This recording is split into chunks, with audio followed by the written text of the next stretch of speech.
So even when you have stress at work, yeah, it's okay, carry them at home, but not the other way around. But yeah, so when it comes to the workplace itself, there are a lot of things that could actually lead to stress. Now, there's something that I need to make very, very clear, and this applies to both stress, that things that will stress you which have nothing to do with work, which are not work related, as well as things that stress you which are work related.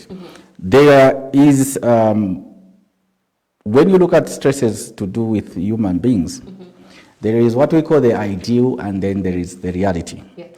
So many of the times when things are happening in people's lives, it's because when a person goes through a certain thing, there is an expectation that certain things will happen in the ideal way, which is almost what you call the standard.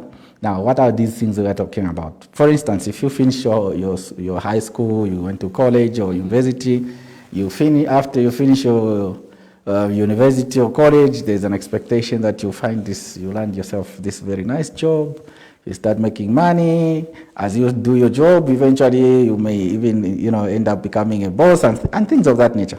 That's the ideal. But the reality could be that even after finishing 3, 4, 5 years, you're still looking for employment.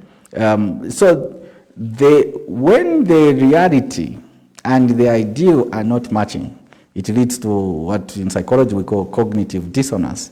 Now, this cognitive dissonance is what really messes us up, because a lot of times we have the ideal that we are looking at, but the reality could be different. You say, okay, if you went into a relationship, you expect the ideal is to escalate to marriage, but maybe that never happens. Even when you are married, as a woman, maybe you expect to have this husband who's always there supporting you, but maybe when you actually get married, the husband is behaving in a different manner. The same thing happens to your husband. You expect you receive all this respect, the wife will be there and all that, but then they do something else.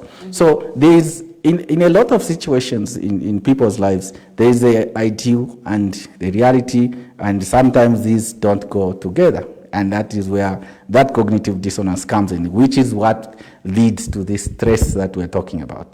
Whenever the reality does not match the ideal, it starts to create stress in people.